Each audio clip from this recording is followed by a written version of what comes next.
spend some time, my afternoon and morning, for Janice Lynn Mather, who is an author of two young adult books, Learning to Breathe and Facing the Sun. And also, I've learned that Janice is also a poet and is working on poetry as well. And also has done a bunch of other things too. So I don't want to give it too much away, but did I leave anything out, Janice? Oh, nothing else, but just a small correction is a Oh, Mather. Mather? Yes. Oh, sorry. Okay, Mather. All right. Thank you. Okay, good. Janice Lynn Mather. That makes sense because I've been saying Mather all along. And maybe some people are like, what? Who? And then if I said Mather, they might have been like, oh, okay. All right. So I'm just gonna jump right in. This book is called Facing the Sun, and it is a young adult novel that came out in, I believe, 20, is it 2020 or 2019? 2020. 2020. It's the second book to the debut novel Learning to Breathe, which was nominated for a Governor General's Award, which is a big award here in Canada. Facing the Sun is a story about four girls who, four teenage girls living in the Bahamas. And it's kind of, I think I've heard you explain it as the sisterhood of the traveling pants, but set in the Bahamas or something to that effect, right? Um, it's told in the voices of these four girls who are named Eve, Faith, Keke, and Nia.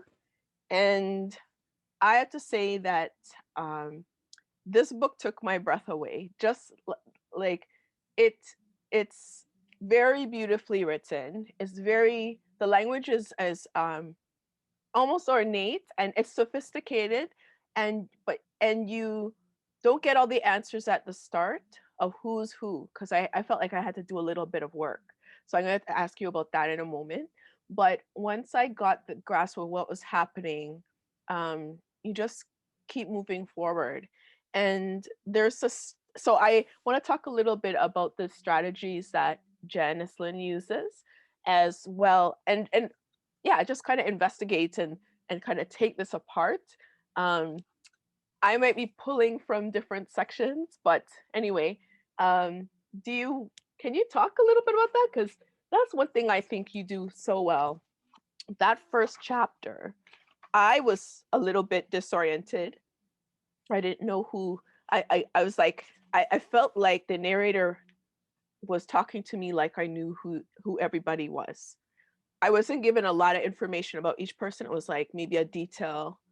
And I actually started keeping a chart of each character because it was like, okay, she's this one. She's the one that lives with is it TJ? Or it wasn't not TJ, it was oh gosh, Toons. And this one is the one that lives with this one, and this is her backstory. So it was like I had to keep that going for at least the first, maybe the first 50 page 100 pages or so, 50 pages, because yeah, and it was interesting, and each of those characters has a very solid storyline.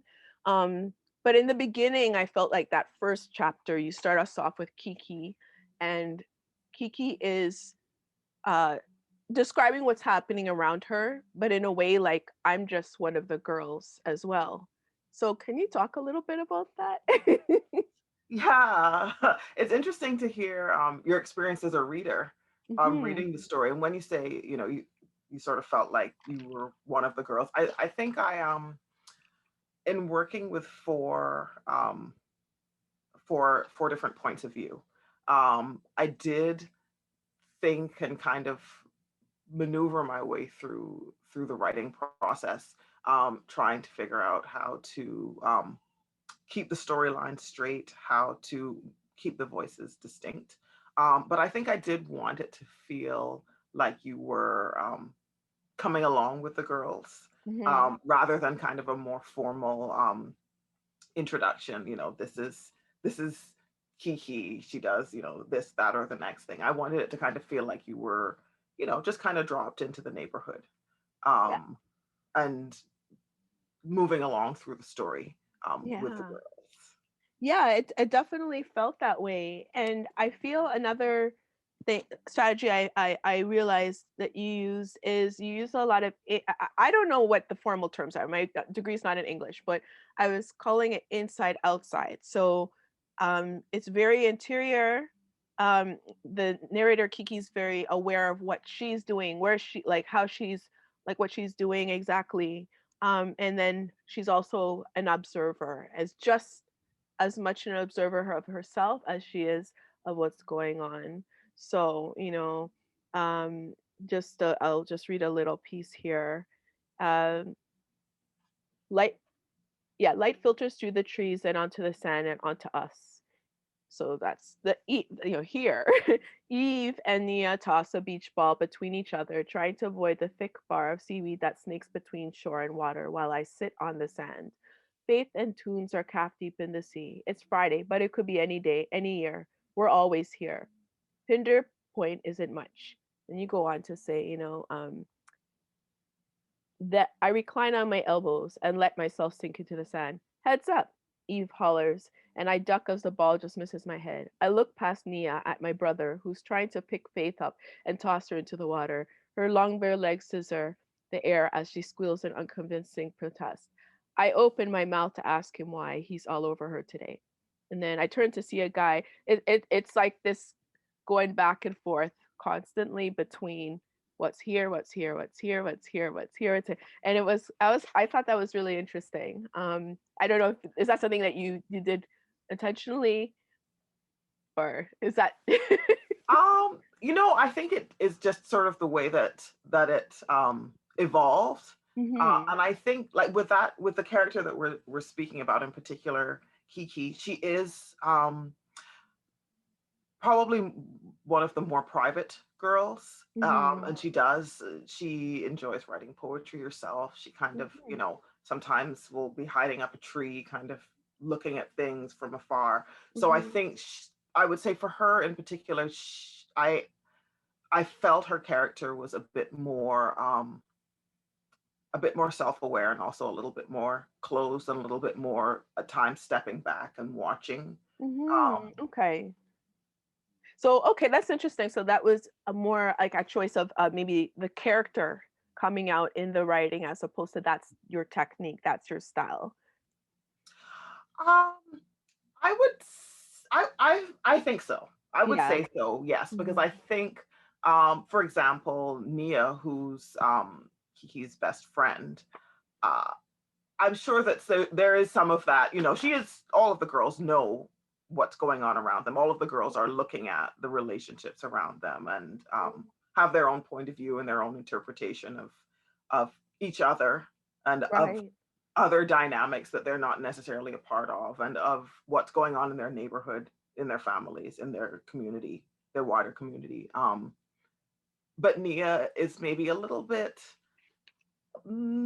maybe a little bit less at times maybe sensitive to the thoughts and feelings of others. So I think some of it is more evident in Hmm. some of the girls than in others. Just like with our own relationships. I think we all kind of know some people that seem to pick up on things going on around them in a more astute way Yeah. than others that are having a different experience. Yeah, definitely. So I was wondering about the characters are so rich, and I was wondering who or where do these come from, and you don't have to mention names, of course, but um, are these composites of friends of yours? Are these aspects of yourself? Like I was even thinking, like, okay, if we have these four friends, if we were to like have them paired with the Spice Girls or another group of four, who would they be out of like or the living single show, which one is Regine, which one is just that kind of thing. So um how did you come up with these characters? Like we have Eve, who is the rock of in a family of seven. Then you have Faith, the dancer, that is like the like she's gorgeous and bit flirty, and Keke, who's the poet, and then Nia, who has a overprotective mom. Like, so I mean, I didn't give all of the details, but where did they come from? Um, it's it's I smiled as you were giving some of the kind of pop culture references because for me, I grew up with these things. I remember growing up and looking at and observing and experiencing a lot of these sort of girl groups, not so Mm-hmm. much duos, but groups. I remember, living and my friends and I, there were four of us, we Or watched Living Things. girlfriends. Girlfriend. Yes, exactly. Like it's just it's a thing, and it always it always seemed to sort of mirror real life experiences. The girls are Mm-hmm. not. They're not based on my four friend my my group of four friends. I'll just Yeah. Okay, so we my can't. Oh, rats.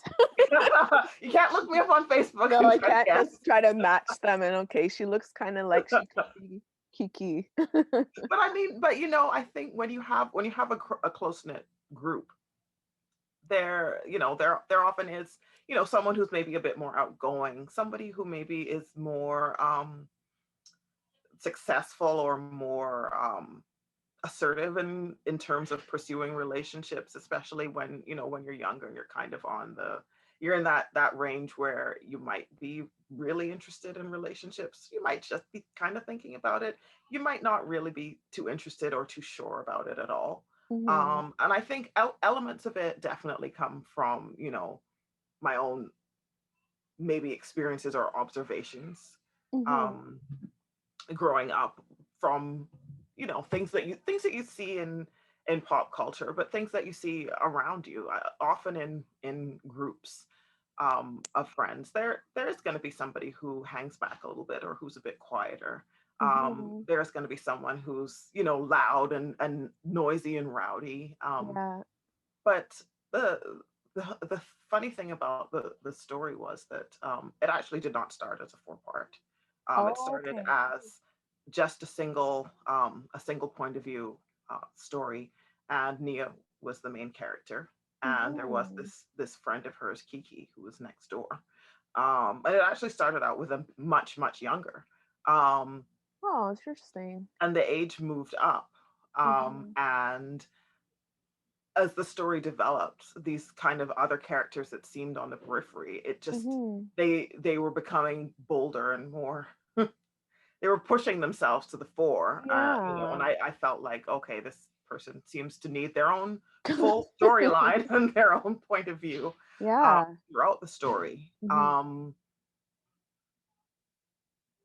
And I think the fact that they all do have those different personalities is, I found it interesting in working with some of the themes of understanding your community, and also understanding shifts in the community, and what that means Hmm. for you, and how you might be really invested in sort of a socio-political shifts going on, or you might really not be paying attention to it because you have such big things going on at home that Yeah. you just don't have the bandwidth to process it. I think that was very interesting. I actually want to come back to that because there is a lot of things that were going on in their community, very big things. And as much as there was a lot going on outside, there was a lot going on inside. And I felt like you did a really amazing job of balancing that, like in terms of giving the space for those stories to take place, but in the context of these huge um, community shifts and what was going on there. Um, I guess the part about the characters, I wanted to be a little nosy and was wondering if any of them are based on any aspect of you or which one you identify with, because I know who I identified with the most. Oh, I'd like to come back to that. But I mean, I think mm, there are I would say honestly, there's a little bit of myself in each of the girls. Hmm. Nia is a little naive when it comes Mhm. to certain things, and I think that I look at back at myself as a teenager, and yeah, in some ways I was definitely, Mhm. not always aware of things like, what males' intentions might be. Mhm. Could relate to Nia's journey of sort of thinking that she really understood and she had things under control, and she Mhm. really was out of her depth. Yeah. Yeah. Uh, I think I would agree. She's the one I identified with the most, to be honest. Yeah. Mhm. yeah, she's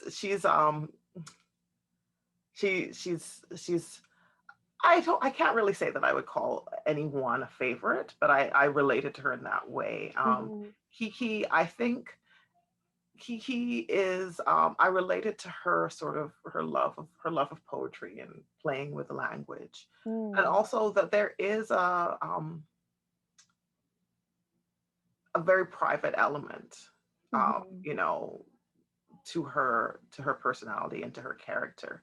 And I likewise I could relate to the Keke has a she has a role in the community that's quite altruistic and kind, with her and her Mhm. mother providing personal products for, making them very accessible to the girls of the neighborhood. So she Mhm. appears to have this, really community minded approach, but she's resentful of it, and she's hiding a lot of this resentment. She's hiding this sort of Mhm. growing fury with Nia over various things that emerge in the course of the Mhm. story, and I can relate to that aspect of her as Mhm. well. That sort of a pull between what you should be and what you're really feeling. Um, Right. with Eve, um, I think Eve's family background is one that Mhm. it probably mirrored mine the most. She Mhm. has this stable family. She's got loving parents. She's got a big bustling family. And then Eve is also dealing with her father having a Mhm. serious illness, Mhm. which was something that at a much older age, but that I also, you know, Mhm. experienced. And I think that um, a bit of my experience probably came through in that Mhm. aspect of Eve's Yeah. journey. Yeah. And about sorry, and just to touch on about Eve, there was something else that as you're talking about it, I told you, yeah, that there's part of that being that other mother, being that older sister, and being in that caregiving role.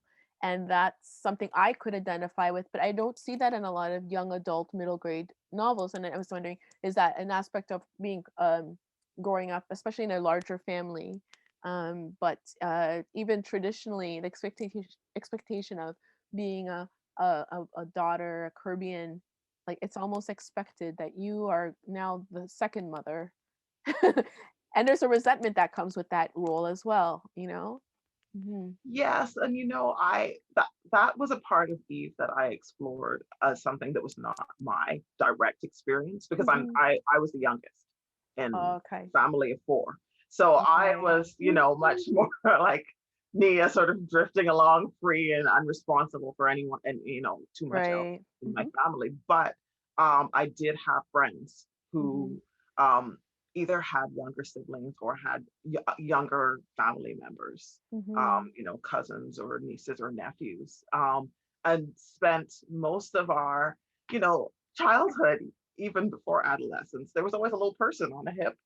Hmm. And I think, like, you definitely grow up seeing, I remember it would not be unusual to see tiny little girl, maybe five, with an even tinier little girl, you On know, their hip. holding on their hip, or like walking to school on their, or a little boy sometimes, but like it would just be that air of responsibility, like, yes, Hmm. I'm in charge of this little person, and they're only 3 inches taller than them.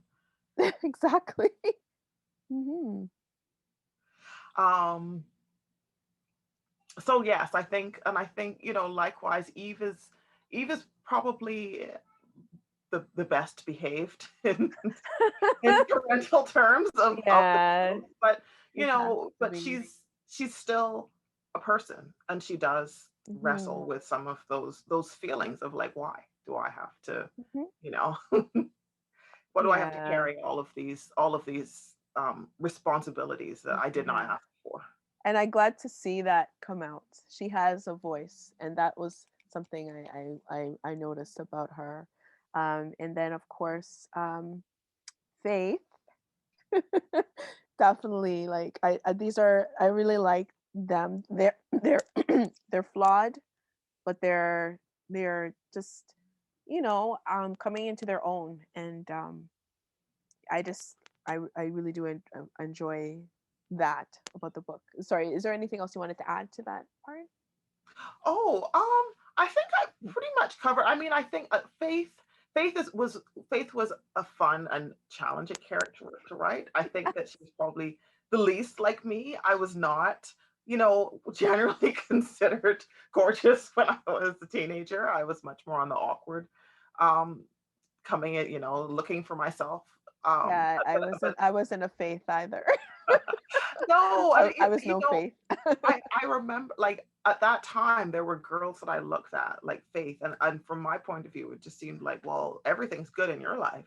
And then Yes. came a point in our adolescence when you started to little bits about those girls' lives that they weren't Right. close friends of mine began to come out, and I started to feel kind of humbled Mhm. to understand that this is actually a human being, and Mhm. you might think that she's being awful to you or to other girls, and that she has everything, and then you begin Yeah. to realize that like Faith, there are things going on Mhm. that um make her as human as anyone else, and that Yeah. life is not always what it appears to be.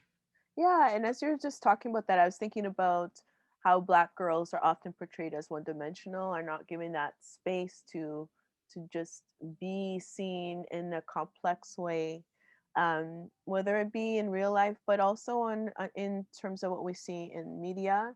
Sometimes we just kind of pigeonhole and don't realize there's a lot of conflict and tension going on in that character. Um, I said I was gonna come back to something. And of course I don't know if I left myself a note to come back to. But one of the things that I noticed, you did this in your previous book and you do it in this book, and you do it very well, is you drop the bomb close to the end. There's a like, and maybe it's not a bomb, or maybe it felt like a bomb to me. It's the part where something intense happens, and I feel like it's the heart wrenching, gut wrenching part of the book. And you did it with, and I don't want to give it away for those who want to read the book, but it involves a character in Nia, and you probably know which one I'm talking about.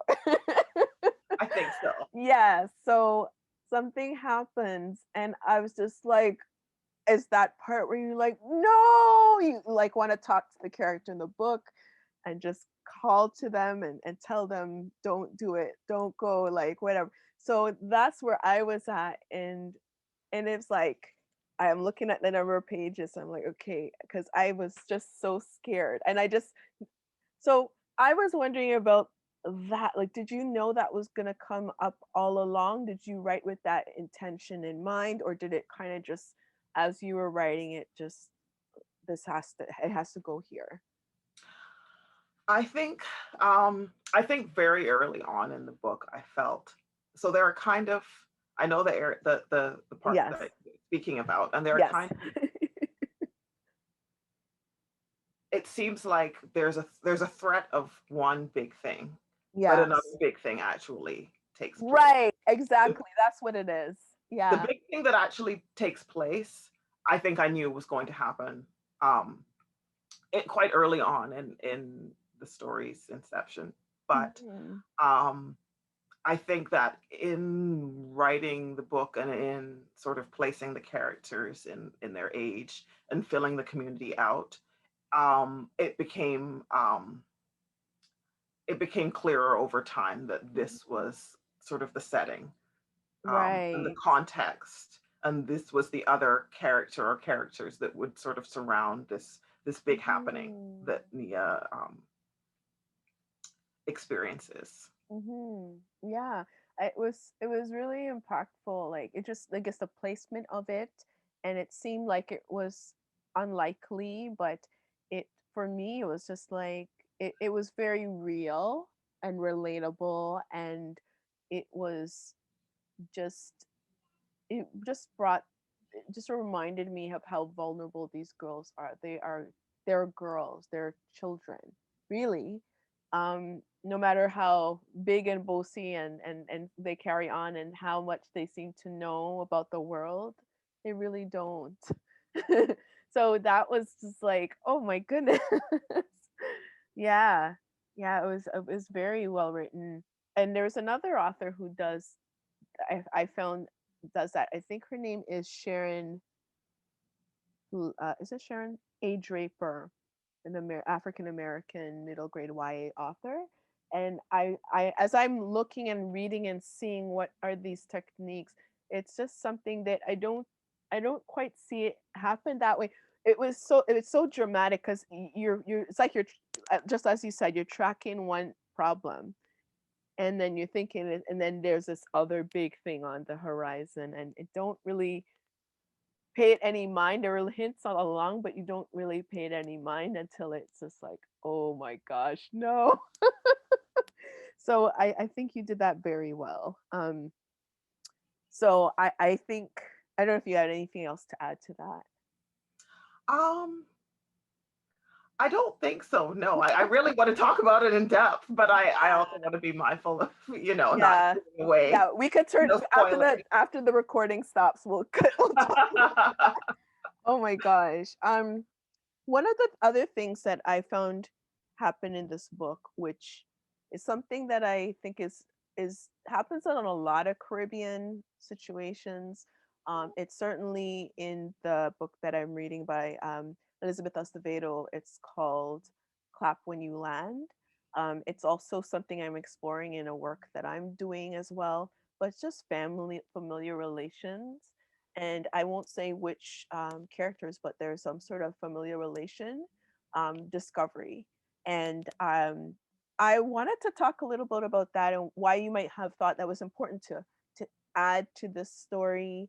And what does it say about just in terms of how we connect with each other in Caribbean communities, in friendships? Is there, does it like, think back to like, of course, slavery, right? When um, those West African family structures, traditions, a lot of that was ruptured because of the transatlantic crossing and enslavement and colonization and all of that is destroyed. So a lot of untraditional family structures developed, right? And um, you know, uh, people who were taking care of children that not necessarily of their blood, and that was something I definitely saw with Toons, for example, and like the family structure. But I was just thinking about just it's not a typical nuclear family. In fact, I think there was only really one or two of the four girls had that, that the mother, father, child, or children. Um, kind of family structure. So can you talk a little bit about that? I know I threw a few different things at you, but Yeah, the with the family structures, there are, well, yes, two of the girls do have a nuclear family structure. There's right. Eve, Eve, with yes. her, her mother, father, and her younger siblings. And Right. there's also Faith, Faith, who yes. has her father and her mother um living in the home with her. Mm-hmm. Mm-hmm. And then we have Nia, who lives with Mm-hmm. her mother, who is her mother's sort of strict, Very strict, Mhm. almost to the point of appearing as though Nia has appeared on her doorstep from the store. She behaves Yes, as yeah. though So she has never, had a crush or had a relationship, and this mhm. is a source of frustration for Nia as she's kind of Mhm. exploring and having crushes herself.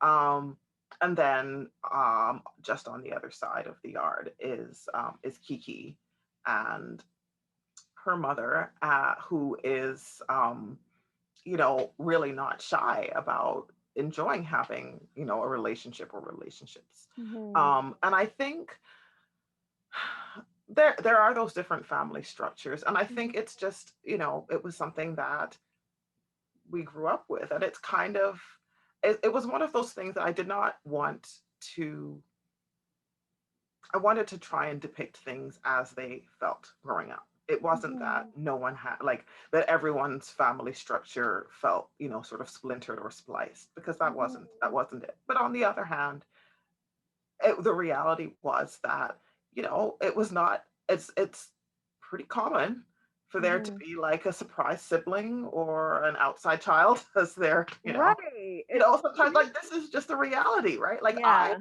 definitely know people who have been like, oh yeah, I was out and, I saw my, parent that, doesn't live in the house and they were like, oh yeah, this is your sister or this is your brother, like, and Mhm.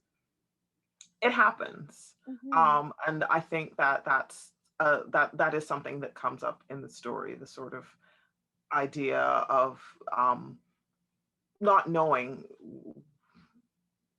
for Nia in particular, she doesn't know Mhm. anything about her father, and she can't get that information, and she desperately wants that information. So Mhm. there's again this sort of idea of hiddenness and family secrets, um, Mhm. and just that search and that quest for like who am I, um, Yeah. and where do I come from? And I think there I know it's certainly something that I felt sort of on a wider um, scope, in terms of, well, where exactly am I descended from? Where exactly Mhm. do I come from? But there's also that for some people, and Nia included, that quest for where am I from in a much more immediate sense. Like Mhm. who is my father and why is this information being kept from me? And do you think like so because to me that felt like a very Caribbean experience. Um and I was just because I can't I as I'm reading more Caribbean books and Caribbean authors, it seems to be something that is explored and or mentioned. It's not something I see, and not that it does. Of course, it takes place in other communities, but it's not. Um, it was almost like, okay, this is a secret that we can talk about. Like we can address it. It can come out, right? Because it kind of liberates you in a way, right? Mm-hmm. Um, so in saying that, I remember another technique I noticed that you did, and I noticed it in NourbeSe's Phillips, Harriet's daughter. It was the storytelling, and it was the sharing, like the adult sharing of um, their secret, almost like a confessional, and that was with Nia's mother, and it reminded and Nurbe's does it a few times in Harriet's daughter, but it was almost like a sharing of like this adult information. It's like almost looking at the child now as an adult and just giving the truth. And I thought about it's like wow that's it is as liberating for the teller as it is for the child. In a way the child is almost transformed in a way because it's like almost like not a rite of passage but just it shows their level of maturity has increased. So I don't know what do you have to say about that? Why did you choose that particular way for the secret to come out for Nia's mother as opposed to like Nia finding out on her own or doing her own discovery and like, aha, like, yeah. And a lot of those possibilities, were things that kind of came up in trying to think about Mhm. how does she come upon this important information? Mhm. And I thought about, okay, does she find some letters that were written, or Mhm. but I think it is a story of it's a story about girlhood, and it's a story about Mhm. sisterhood, and I think it is that her mother's finally opening up, and Mhm. is her mother is so closed, and so strict Mhm. and so watchful of her daughter, um and Nia doesn't really understand why.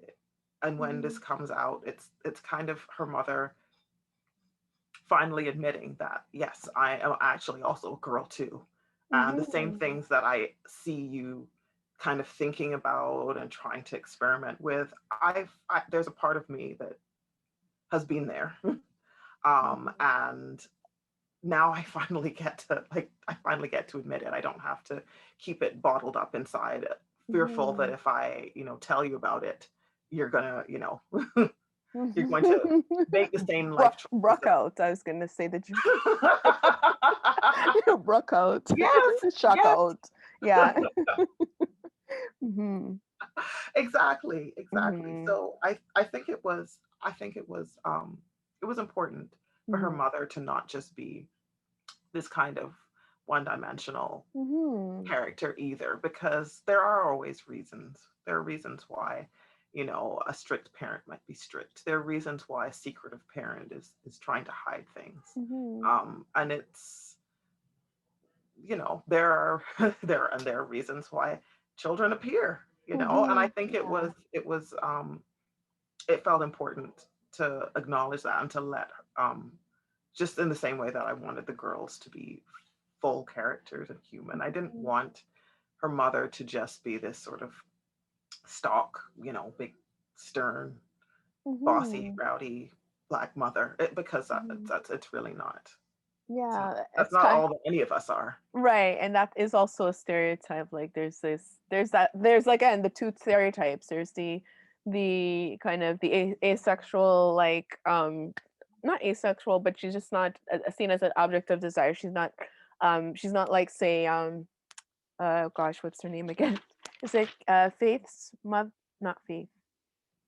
Keke's mom. Angel. Angel. She's not Angel, who has party all night, people walk in and out of the house. This is very easygoing. She has a boyfriend. Everybody knows the boyfriend. It's not hidden. There's that kind of aspect, and then there's the other one who's like very tight-lipped, and it seems like there's only one or the other in terms of how often things get portrayed. But um, I appreciate the nuance. I appreciated the way um, we see that behind the mask. And I guess I was thinking um, of Anne of Green Gables and Marilla, and just that kind of strict, cold. And then I think I was reading Anne of Green Gables, and when you really find out Marilla's story, you're like, okay, it makes that. It's like, okay. And when there's that understanding, the characters now, like, it's actually charms, it's like charming, like, in a way, because you understand where that's coming from. It's coming from love, it's coming from pain, it's coming from having to try to make sense of a difficult situation. Mhm. um and I guess I don't know, I was thinking about tunes. I didn't ask anything about tunes and just the role of men in this story. It did come up in my other interview with Harriet's daughter's author NourbeSe, but just how did you how did, like, what was there any thought of how you wanted men to be portrayed, or were they really like, yeah, I mean, I could extend that question, but what was your thinking? Because there weren't too many men characters, more supporting, like Toons, and then of course I believe it was Faith's, sorry, I'm mixing up names, but is it Kiki's, no, somebody's father. Somebody's father is prominent in the book, and it's not. Well, actually, it's two fathers: Eve's dad and Faith's dad. Yeah. Eve's dad, there's Faith's dad. Mhm. Keke's father Yes. is definitely Yes. um, Yes. present as Hmm. well. Yeah, There's the definitely. character of Mr. Ramming as well, who's kind of Yes. a fixture Hmm. in the neighborhood. Yeah. Um, and then of course there's Tunes. Uh, Right. and there's also there's Sammy, the character Yes. Yes. who's Angel's Yes. boyfriend. So Right. Kiki's mother's boyfriend. So he's kind Right. of in and out of the neighborhood and in and out of the yard. Um, I did put thought into how I wanted the male characters Mhm. to be portrayed. You know, there's Sammy, for example, who's sort Mhm. of, you know, Kiki's not a fan of him. She doesn't really like this Mhm. man that's hanging around in the house. If he's there, she Yes. tries to not be there. Yeah. She's not particularly comfortable around him. Mhm. And then he's someone that he starts kind of engaging with Nia. Mhm. Mhm. Um, and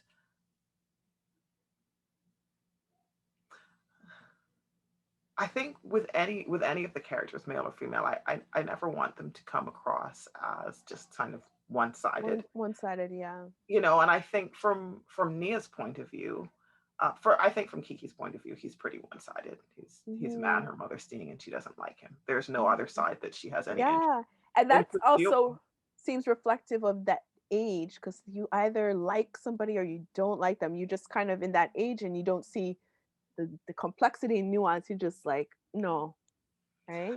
Exactly. And I think and for Kiki too, she's like, what other side could I possibly have to discuss with someone who's seeing my mother, who's not Yes, my father, and who I don't like? We have no yeah, conversations to yes.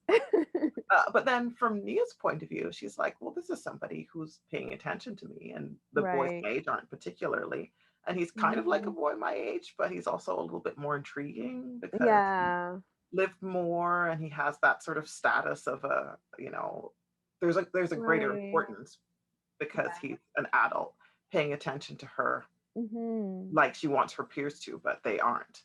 Right. And in their interactions, there's a reason why Nia um, likes talking to him. Mhm. And that is of course a real thing that happens Yeah. in the world, and it's to a girl who is in the situation of having a much older man talking Mhm. to her in a way that she is trying to figure out if he's actually expressing some sort of interest.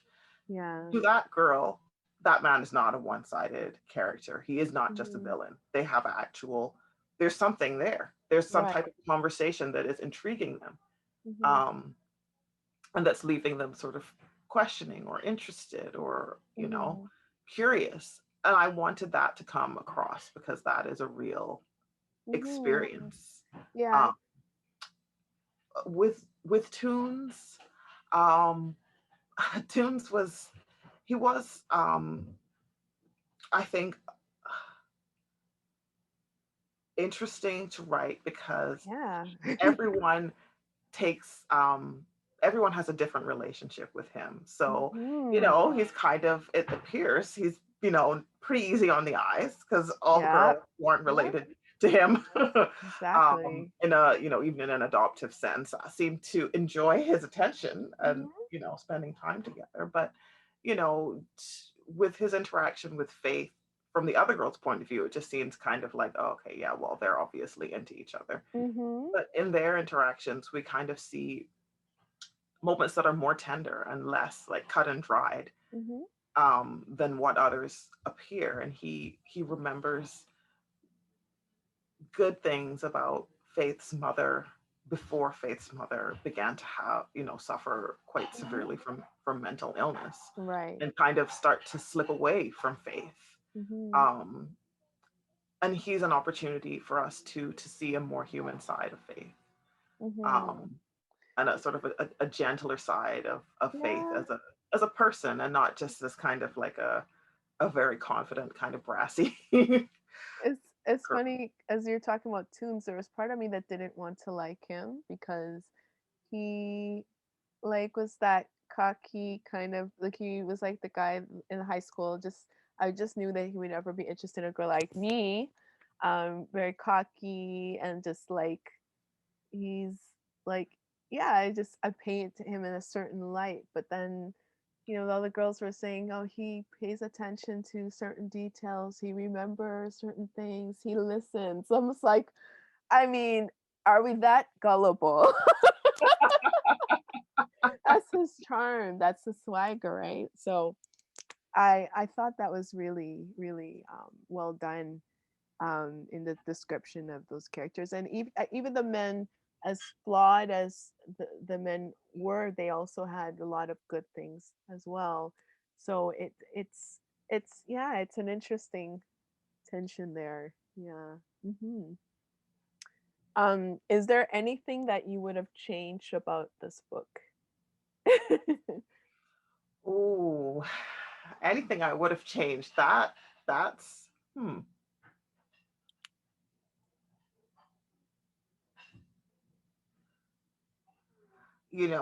it's I'm hesitating, and it's funny because I feel like the book went through so many changes, and there was so much experimentation. At one point there were two brothers that Keke had instead of one.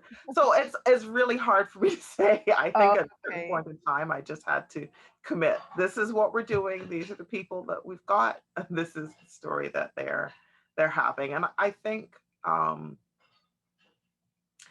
in the end, no, not because I think that it is perfection and that there's no other path it could have taken, Mm-hmm. but just I think it's a lot like life. At a certain point in time, I just felt like this is the story and this is the way that it's going, Mm-hmm. and I accepted it and Mm-hmm. worked with worked with that way. But it is kind of interesting to think about.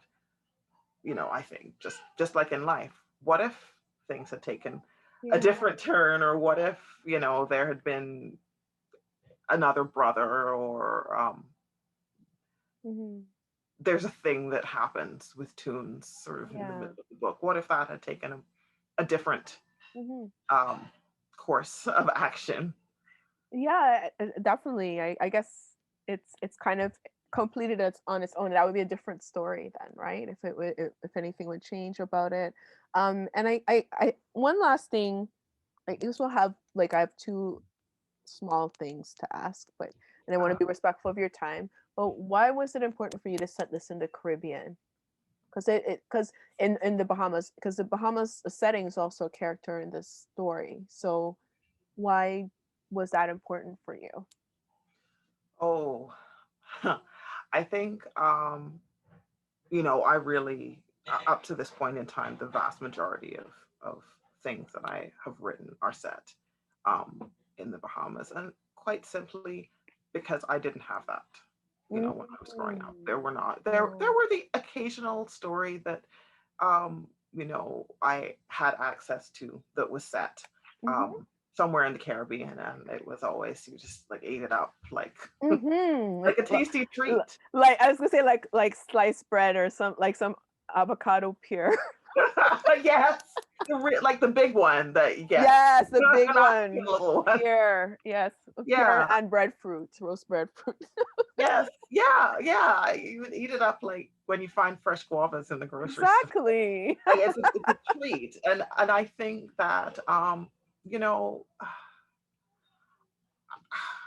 I've been here in Canada for now pretty much my whole adult life, but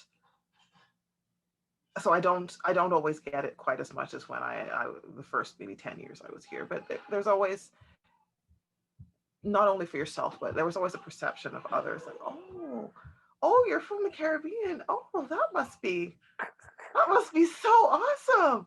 They're like, no, Yeah. actually, we just live lives and we don't lay on the beach all day Exactly. sipping pina coladas. Like life is long, Exactly. and Yeah. I think so in general, I tend to write set in Hmm. the Bahamas. It's also where I know, but I think it's really Yeah. important to be able to see yourself Hmm. in your writing. I think the world needs that. And, if you don't do it yourself, someone will do it for you, and you might have some feelings about that. So go ahead and Exactly. write your own stories in your own settings and speak up for yourself.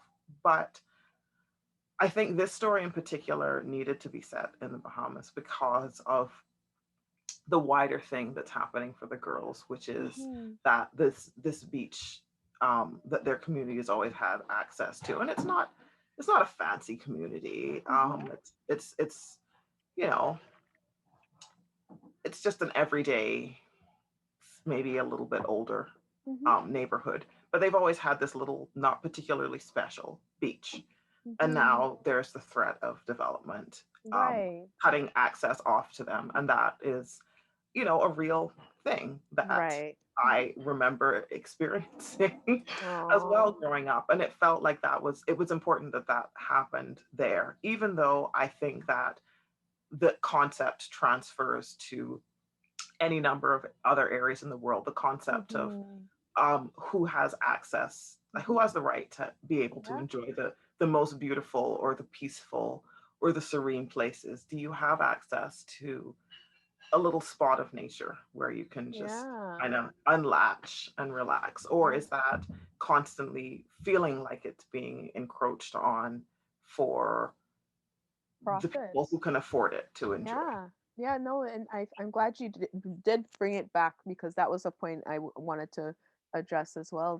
Just this whole concept of displacement, whether it be through gentrification, which is something we experience here in especially North American cities, but also historically as Black people, we, especially Caribbean folk, we have experienced that on the global scale of the transatlantic slave trade, but also locally in terms of the access to our beaches, because a lot of these beaches are privatized, and to go to them you have to pay, and it's like, and they're not even owned by people in the country, they're owned overseas, and it's like, those are that's quite heartbreaking reality that so many experience in Caribbean and so many parts of the world. So thanks for bringing that back. It's a very real thing, as you have shared. It's personal too.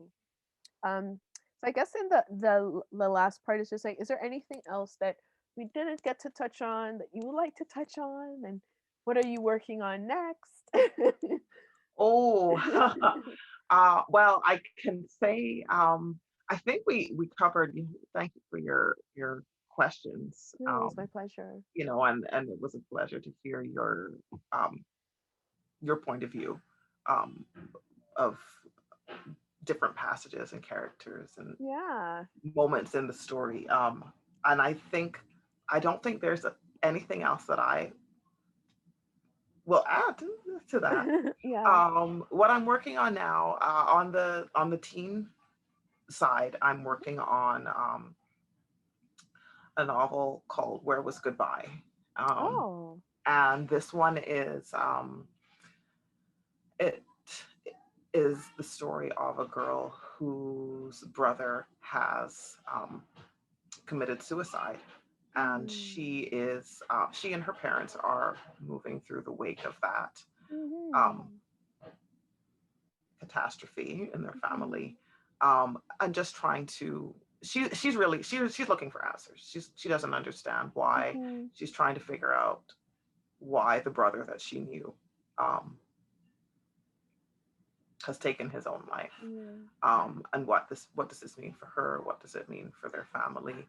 And at the Mhm. same time, she is being teased to the point of bullying at Mm. school for Okay. a minor thing that she's done, and the teasing is now escalated to some very personal aspects. Oh. Um, so she's trying to navigate these two situations, moving Mhm. Those through are. a bullying as a girl.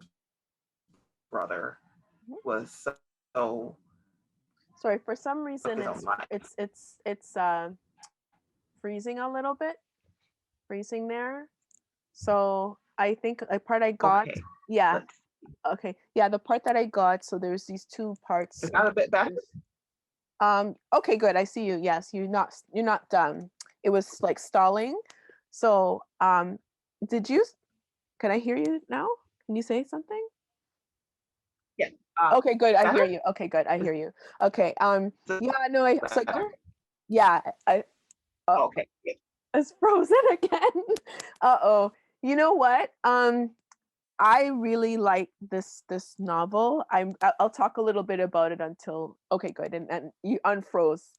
So, yeah, no, it sounds really fascinating. It's very contemporary. This is something that happens in a lot of families, um, and it happens. Unfortunately, it happens to a lot of like teens as well. Bullying, suicide happens as well. So very interesting. So do you have a date for that one?